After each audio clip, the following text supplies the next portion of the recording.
They want to know, do you know my problem? Have you helped someone like me? And how'd you do it? And we want to tell great stories around that. And so that's why we don't use that word testimonials, we use case stories. So it should be a combination of numbers, but also moments, emotions. And, we've been doing that, and we've helped tons of different business lawyers, doctors, dentists. We work a lot with digital agencies now as partners and also helping them grow. Welcome to the Happy Clients Podcast, brought to you by Dot & Company. Whether you're a virtual assistant, an agency owner, or a client-facing account manager, we all deal with clients. Lucky for you, client management is what we do best. Now, let's dig in, chat cam life, and have some fun along the way. Cheers to Happy Clients. So, and welcome to the Happy Clients Podcast. We are so excited to not only learn about your story, but dig into what video can do for agencies. So, welcome to our podcast. Well, thanks. I'm excited. I haven't had actually, last double interview I did was on perpetual traffic, but that was the only other one I've done for the school. Okay, wonderful. Well, let's get into it. Why don't you fill our audience in on who you are, what you do, and how you're using video for case studies? Yes. So my name's Ian Garlic. Yes, it's Ian, not Ian. Yes, I know Ian's the right pronunciation. I don't know. My mom hated me because garlic was tough enough. I've been doing video marketing for almost 15 years. I worked for a Fortune 50 company as a marketing consultant.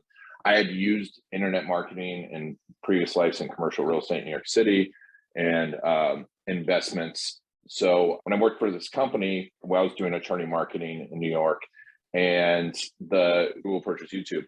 And I was like, this is it, right? This is going to change the way we do things.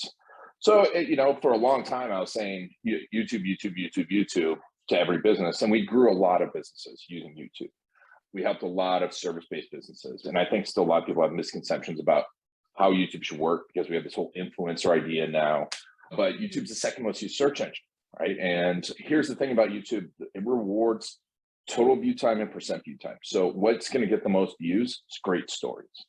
And so I put that together. And then also, we realized too, and as I was going from client to client, everyone kind of wants to work with someone different. Like everyone thinks they're in competition. I'm telling you, like there could be a company that looks exactly like you that does account management, that's amazing at it for agencies, and you kind of want different clients. And everyone in a service business, you're not really competing for the same clients, you just think you are. And so when you start to really dive into those stories of who you're serving and how you serve them and what the results are, to get really specific, you can attract those exact right people, and then use video to put those stories and craft those in many different ways and put them all throughout the internet. But also these videos, it's more than just, hey, let's put a video in front of someone. It's really doing it with intention, digging deep, finding that story, finding those moments, finding the emotions, and crafting them for where they're going. So we've been doing that for about 15 years. And, we focus on video case stories. I'm actually publishing a book called Testimonials Stink, because it shifts the way. When you ask someone for a testimonial, they think about you all, right? If you all ask for a Dot & Company testimonial, they're going to be like, oh, I'm going to talk about how great Dot & Company is, how they helped me, and how great their service is. And there's a point where people care about that, but most people don't really care about that. They want to know, do you know my problem? Have you helped someone like me? And how'd you do it? And we want to tell great stories around that. And so that's why we don't use that word testimonials, we use case stories. So it should be a combination of numbers, but also moments, emotions. And, we've been doing that, and we've helped tons of different business lawyers, doctors, dentists. We work a lot with digital agencies now as partners and also helping them grow. We've helped several agencies double and triple over the past few years using video and customer stories, and then helping their clients, right? Because we found that one of the big problems for agencies was getting good content and really getting great content. And so, video case stories is a really simple way for them to get it from their clients. And it's content that can be used for a long time. One of our first clients, like 12 years ago, a dentist, is still using the video case stories we made 12 years ago. So you talk about return on investment. Wow. Now, our video has evolved so much since then, and what we can do. And another dentist we worked with recently, like a video we made 6 years ago, someone watched and called them up and it was a $20,000 case. You talk about return on investment. So Yeah, and that's what we do. We can do them remotely. People fly us out. We did one at a 3-day session at Retail X, where we interviewed, which is a big e-commerce thing. And pre-pandemic, we interviewed, I think, 60 case stories over the course of 3 days, 60 or 70. I think last year we did close to like 500, 600. So, I think about over the years, it's probably been 15,000 customer stories. I would love to know, just kind of like kicking it all off, the sort of psychology behind video. Of course, a video case study is just like, I feel like there's just so many layers. Like you can see the person, you hear it in their voice, it's well produced and all that good stuff. But why is sort of, I guess, the universe turning to video, and why do you see it being so successful? I would say recently, but you've kind of been in this game for a minute. So yeah, it's a great question. And you asked the right/wrong question, because when you talk psychology, to me, I am a super geek when it comes to marketing psychology. I have a degree in economics, which is kind of like business and psychology coming together. And there's multiple layers to the psychology around video. So there's a few powerful things that we can't control. One of them is the mere exposure effect. And there's inside of our brain, there's these things called cognitive biases. And I warned you, I'm going to get a little geeky here. So cognitive biases are things that we can't control. We have a ton of them. They're shortcuts to keep us alive, right? And one of them is the mere exposure effect. So the more we see someone's face and hear their voice, the more we think they're our friend. Fran Tarkenton, NFL Hall of Famer, one of the greatest football players of all time, is one of our clients. And when I went to go meet him for the first time, I felt like I knew him. Right? I'd never met the guy in my life, but I felt like he was my best friend. And I know this works this way, but that's the number one thing, that the more people see your face and hear your voice, the more they think you're a friend. And we hear this from our clients all the time. They don't realize what's going to happen. And then people start walking the door, like acting like they've known them for years. And, especially these days of COVID, where we're not actually meeting people, it's amazing. And, I get that all the time, just because I put so much video out, and people are like, hey, I am blah, blah, blah. I'm like, have I met you? So that mere exposure effect, obviously, when someone, all things equal, we buy from friends, right? And then you layer on top of it, if you're a great storyteller, people are going to watch more of it. They watch more of it. We remember stories, right? We buy stories. So you layer stories on top of it, and a good narrative arc. So speaking of psychology, I did this episode with Paul Zak, who's he did the study he created this thing called neuroeconomics. And he did all these blood tests of people. And they have an amazing company now too, but they do blood tests to see how people are reacting to things. Like he literally at someone's wedding was doing blood tests to see their oxytocin level and cortisol levels at certain points. But they did a study and they showed this video that had a dramatic arc. And when the dramatic arc was there, meaning the story was there, the cortisol and oxytocin levels rose significantly. And when those two levels rise, you have an increase of empathy. An increase in empathy increased people's decision-making 30 to 40%. Even if the thing on the opposite side had nothing to do with what the video was. So you tell a great story, you have mere exposure effect, you layer all that stuff on, and now you become the authority and friend to the people that you care about. Now you throw a story on top of it, you tell the right stories, you put direct response marketing onto it, and you drive them to action. Now you've got a strong, strong, strong force that it's almost irresistible to the right people if you do it the right way. Love that. So when it comes to agency life and wanting to pull stories from your clients, do you have like 3 questions that you must ask in every case study for it to be successful? So we actually have a list of about 40 standard questions. Oh, wow. We do this thing called the case story tackle box. And the reason we call it, it's a strategy ahead of the customer stories. And the reason we call this, your customer stories will transform your business. I was just on with an agency yesterday where I'm pretty sure we helped them to develop through the tackle box and listening to him talk about his customer stories, another $2 million line of business just through that strategy. Because we could hear, I was like, are you doing anything with this? I'm hearing this, you talk about the customers this way. Are you doing anything with this? So when you start with strategy and know what you want to do with it, then you craft the questions around that, right? is price a problem? I worked with one company where price was a problem. So we talked about the price psychology and we dove deep into that. We worked with this other agency, Bad Rhino, where they're like the next evolution in social media. So they want people that have already had someone who's not good at social media. So we asked people about their previous social media experiences.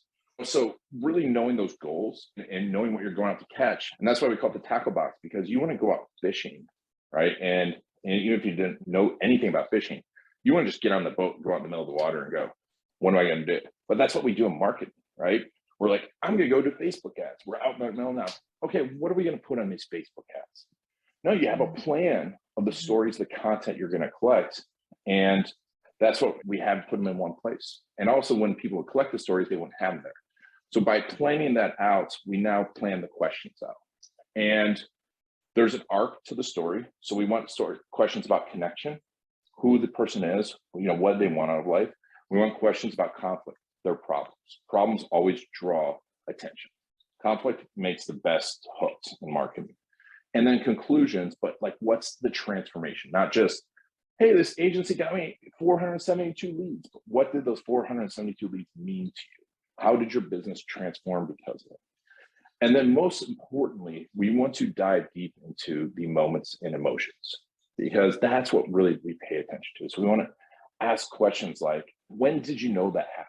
Tell me exactly what.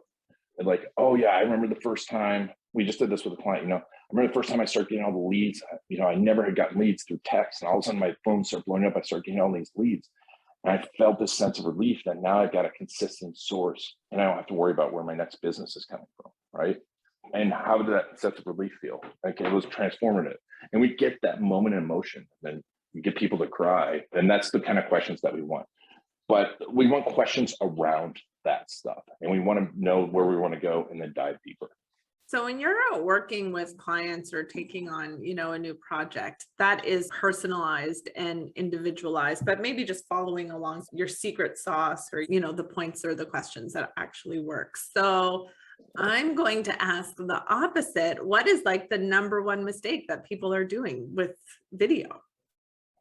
I mean, the number one mistake with video, is not doing it, right? Mm-hmm. Is not doing it. I think number two is making them too much into marketing pieces instead of value pieces. I think those are number one and two. And probably agencies, I think it's the DIY mentality. Some of it should be done yourself. You should be doing video podcasts and you should be creating some video yourself. I think there's this whole Gary Vee mentality that, I can do this. Gary Vee did it. He had a whole team, right?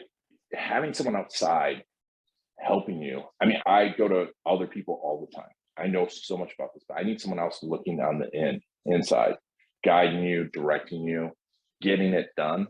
And probably the absolute number one mistake is just not dedicating time to it, especially customer stories. It's a fundamental of any business.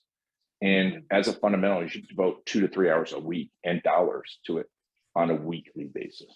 Wow, that's interesting. I like the idea of having someone else, right? Because when you think about your own business, if you're the one who sold the person and you're the one working with the person, they're not going to give you honest feedback or honest stories like compared to if you had somebody else. So that totally makes sense. Weird. Hey, tell me, I feel so awkward doing it. Like, I've done it a few times and I know all the questions asked. I'm like, yeah. Tell me how great I am. Yeah. Tell me why you love working with me so much. Yeah, exactly. And yeah, people hold back and it's not a conversation. We talk about other people, right? That's what referrals are.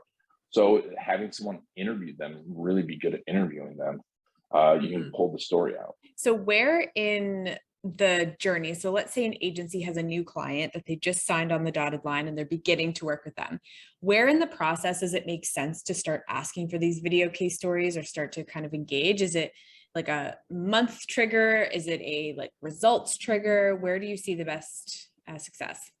So I like milestones. I like to install NPS scores throughout, Net Promoter Scores. I'm sure, if they're listening to your podcast, you guys have talked about that in the past. And have account managers have those NPS scores attached to their emails. And what's one thing we do? And so if we get a really positive one, we're like, oh, would you mind telling the story, talking about your story? And that's another thing. Never ask a testimonial. Don't ask for a review. Just talk about the story. And I definitely install them at milestones, right? So definitely at your onboarding process, as you guys help with onboarding, because you should be selling the onboarding process. So you want to have someone talk about what happens right after. As someone's getting closer, like, well, they're thinking what's going to happen next. All you're thinking about is that, oh, now I have to do all this stuff. You should be selling them what happens after the contract is signed. So having that story of what onboarding, like, oh, those first 9 days, talking to people, I felt like they really knew me, right? And then at each developmental process, depending on the type of agency, and throughout the whole thing.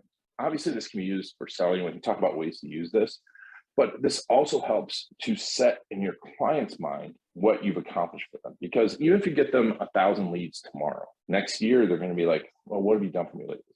And this way, by interviewing them and constantly getting that from them, you're setting in their mind, because they've told the story now, that, oh, these people are great. So that's why I like having milestones and regularly asking.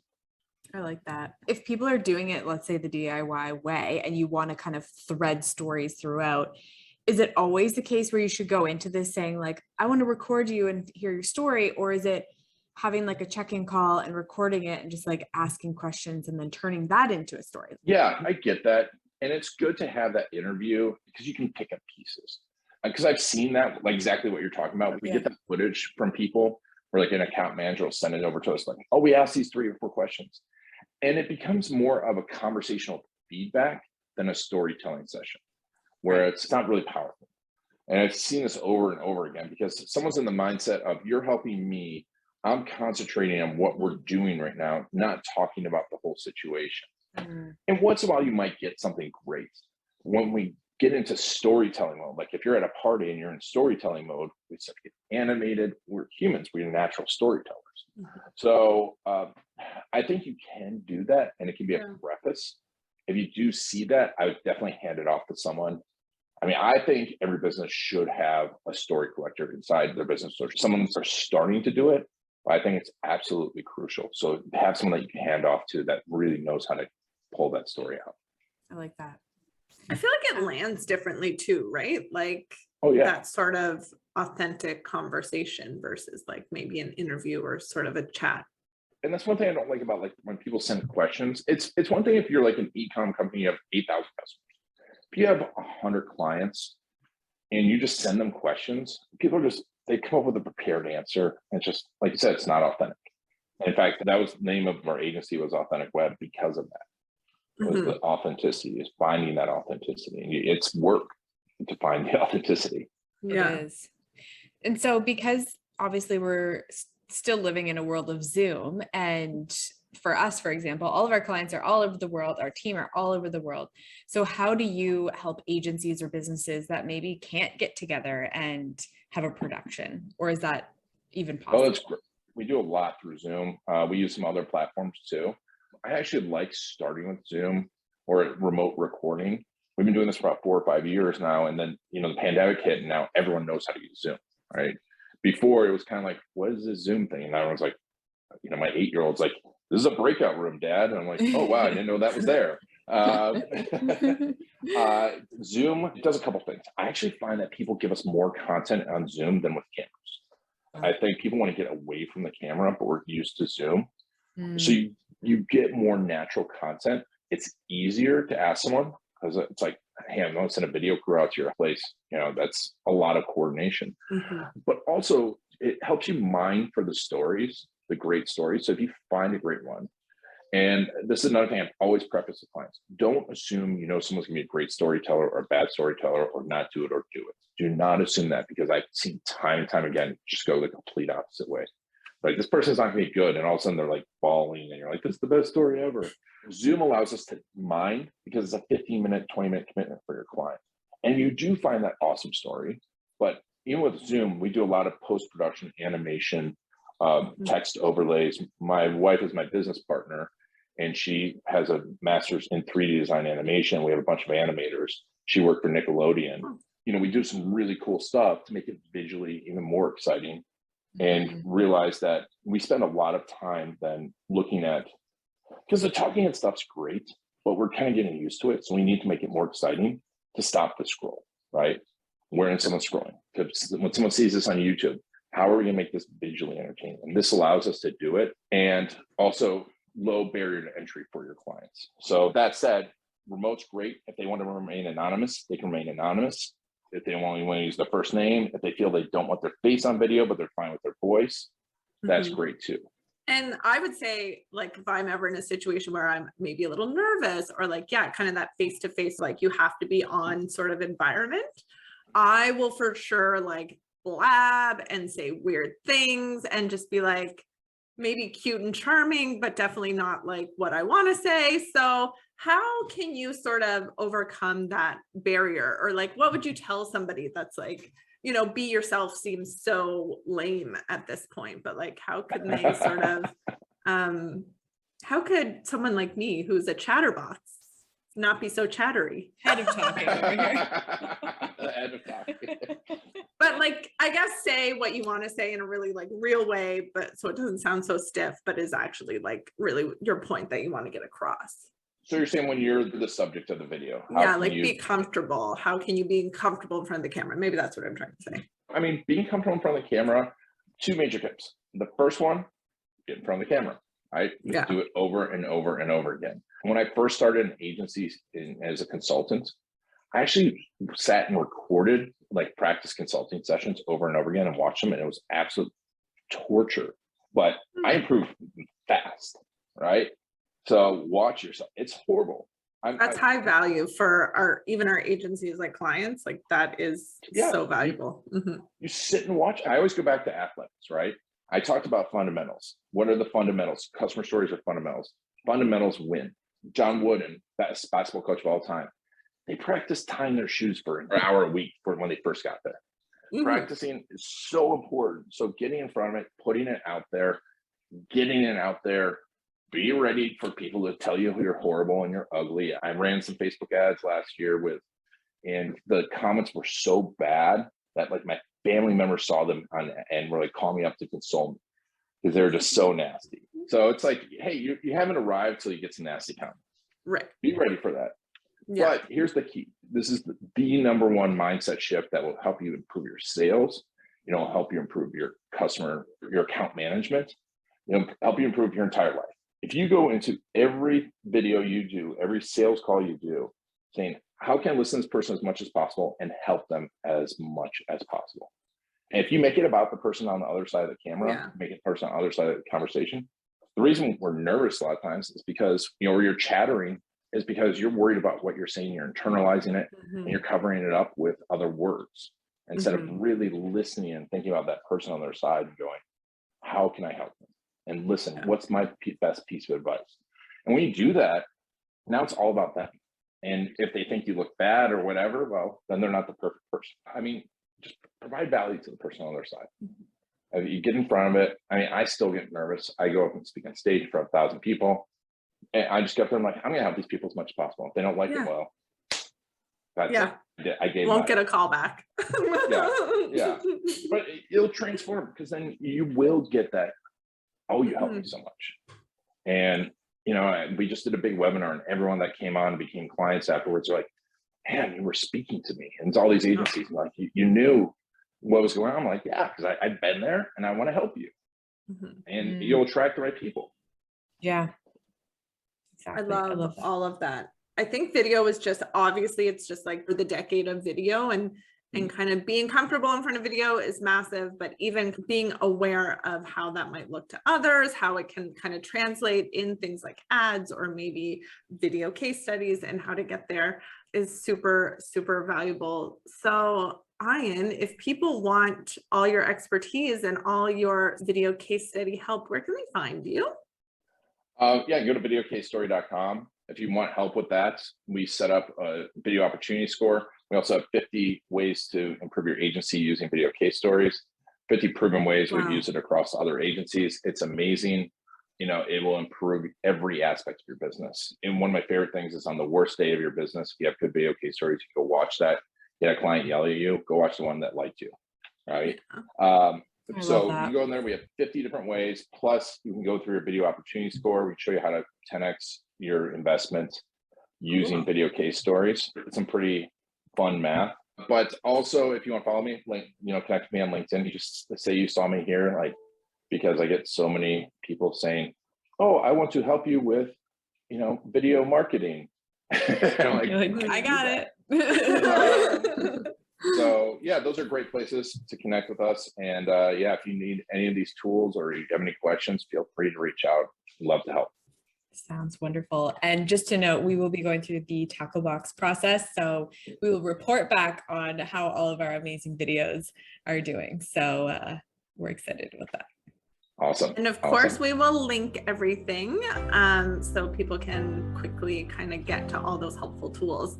Thank you so much, Ian. I'm so excited to even have this conversation today, but to keep it going with the tackle box, I feel like I need to go get my score and do the math part. And we'll be doing all that with you. Cheers to happy clients.